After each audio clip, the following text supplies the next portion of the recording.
Okay, I have a little prayer that I want to say before I smoke the pipe. So this is my first time smoking the pipe. I received the bowl first, and then I received my stem. So I've never put the pipe together, and I've never smoked it. So this is my first time. So if you guys can bear with me a little bit, I'm fresh. So, Creator, Great Spirit, I come to you with gratitude as I smoke the sacred pipe. May the smoke carry my prayers to the 7 directions, to the spirits of my ancestors, and to those in need of healing. On this day of truth and reconciliation, I honor the children, the survivors, and those who never came home. Help us remember the truth, no matter how painful, so that we may walk together in the spirit of reconciliation. Guide us on the path of justice and understanding with open hearts to the healing that is needed in our communities and across our lands. Creator, give us strength to seek the truth, courage to listen to the stories that need to be told, and wisdom to learn from our past. May this prayer be for healing, for connection, and for future, built on respect, love, and unity. Lima. You're going to let a little fall into your fire, and then you're going to hold it in the eastern direction, and you're going to say your prayers. I'm with Ashley Gillespie from Wotstak First Nation, and you have a number of hats that you wear here. Let's tell everybody your hats first. Okay, so I'm the Wotstak First Nation Grassroots Coordinator. I am head of the fire keepers here in the community, and I'm also head of the wampum in our community, Wotstak First Nation. And this, what's your role in this? So maybe explain where we're sitting first. Okay, so we're sitting in the new healing site. It's kind of my baby. How this started, it's kind of weird because the lodge for here in this community was over there, and we had moved it because there were supposed to be pipes coming in. So I was dedicated this area, and so yeah, it was just supposed to be, in the beginning, the vision was just to bring the lodge here, and then I had put in a proposal to see if it would get approved so that I would have a building, which will come later, and it's going to sit right behind us here. That'll have a wood stove in it, and then on the other side of it will have all my wood.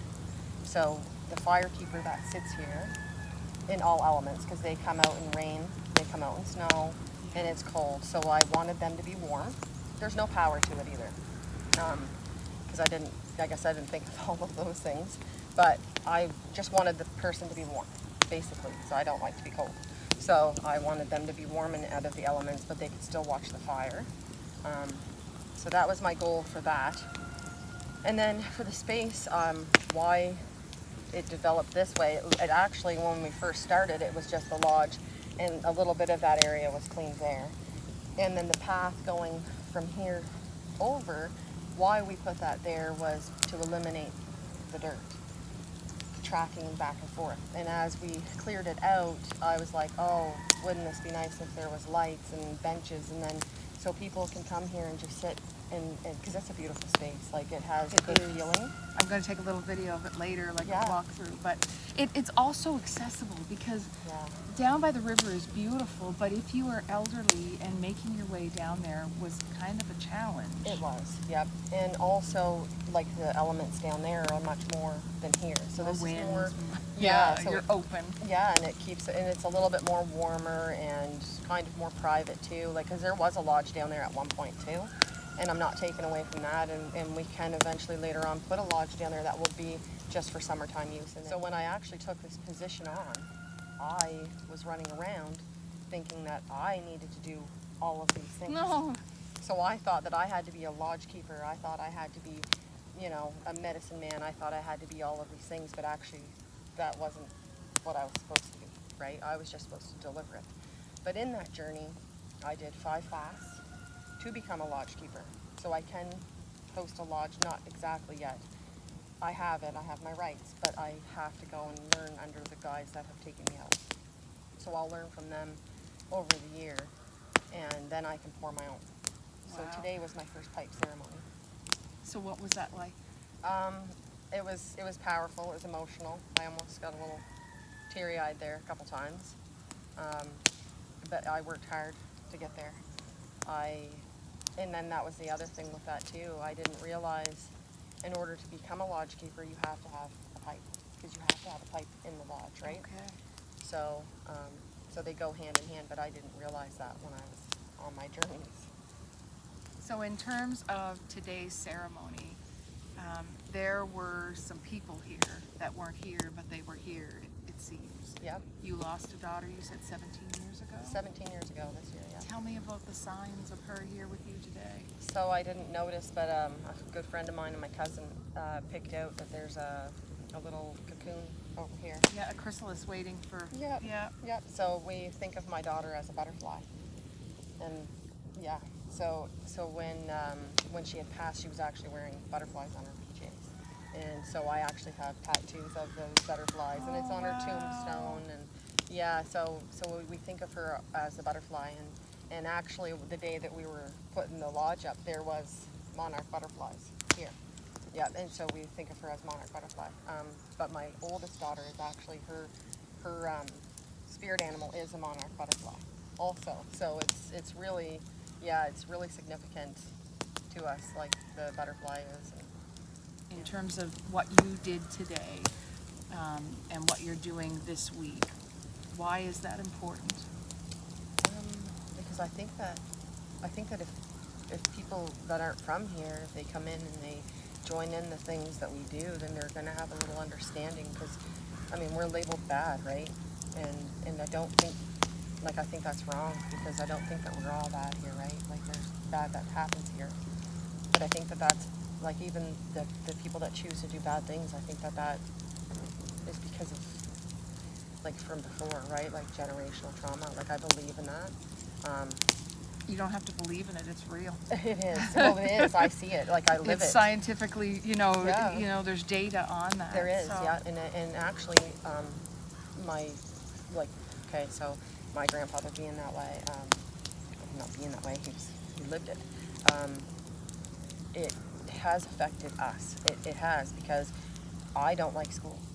I don't like public school, and I could never understand why I cringed. Like, even as a kid, I struggled in school myself, because I have a different way of thinking. I'm different than most people, right? So, so with the public school system, so then when my kids went to school, I was like, when I dropped them off, I'm like, icky feeling. So I understand it now. I didn't back then, but now I do. I'm like, okay, this is why, and I try, and I fight that every time I have to drop my middle daughter off. Now my youngest will never see the school. She just won't.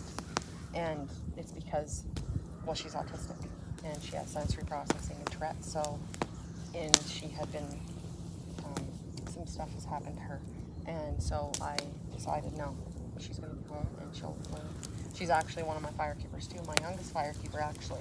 She calls herself a firekeeper, so she's my youngest one. And we do have women that are firekeepers. That's something that I kind of changed a little bit, because I believe that a woman can do it too. Why was it so important to smoke your pipe publicly?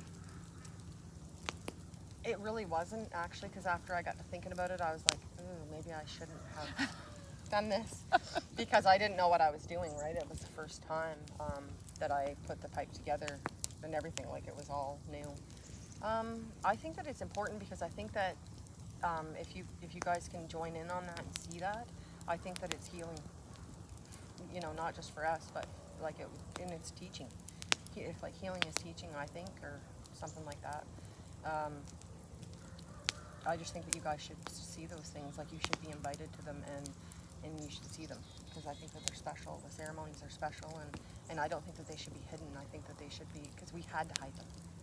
Yes. Right? And so, Years ago. Now my mother would disagree with me, Lisa. She doesn't agree with the things being shared and stuff, but it's 2024, and I think that it's time that they be shared. Like, because they used to they used to hide, like they used to have their lodges underground and everything. Oh, wow. Yeah, because they had to hide it, because they would get in trouble for doing them. So I don't think it should be hidden anymore. I think it should be shared, and everybody should experience it. And the sweat especially, I think that everybody should come in and at least try it, because it's super powerful in there, and especially like when they're drumming and singing, like it's just powerful, and it's a different sweat. Like everybody's, oh, I don't like the sweat, but it's different.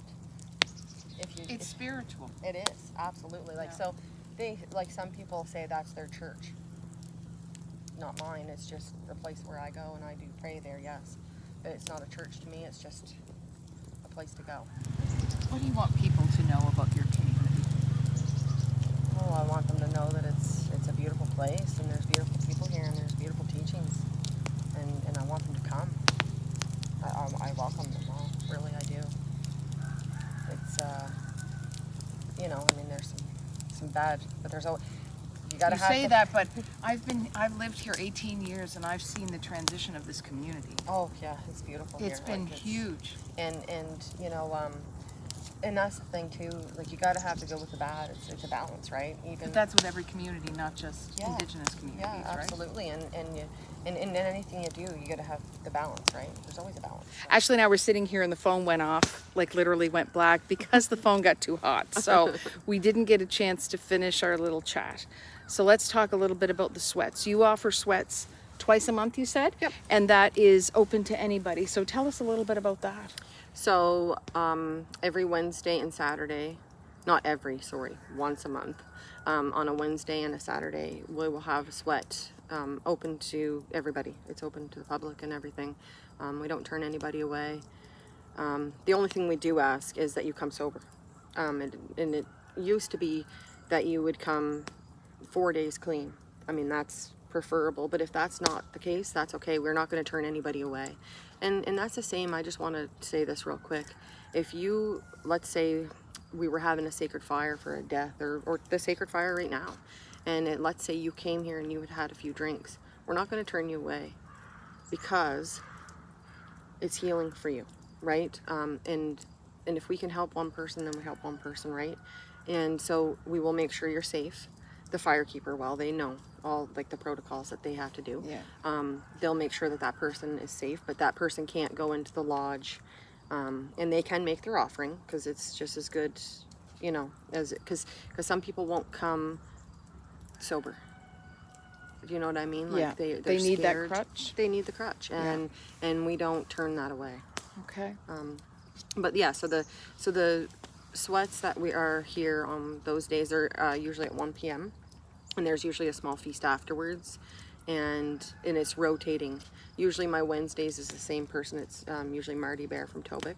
He's one of my elders, like my teachers, and so he comes on the Wednesdays, and then the Saturday rotates. So on my journey, that wasn't my actual vision that I was given when I was out on my fast. It was actually medicine, picking medicine, and that's something that is near and dear to me. And I've been researching and taking people out. I do take people out. Next week I have to take the WHS. The Sean Solis has a native studies or native studies. something, Yep. So I'm taking his class out next week on a medicine walk. The medicines are dying right now. Some of them. Because it's fall. Yep. So, and we're just going to go around right behind the school. I went and looked, and we're going to just talk about the few that are there, and then in the spring we will probably go pick some and do something with them. Sounds wonderful. Yep. The changes you've seen in this community in the last number of years, I've noticed things. What have you noticed? Oh goodness. Well, it's beautiful. It's grown so much.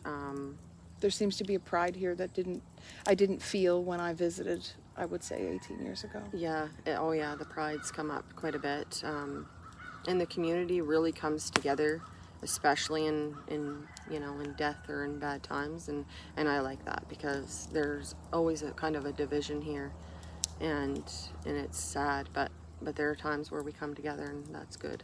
This is kind of a very solitary but a very thought-provoking kind of action through the week too. What goes through your mind when you're sitting and tending the fire?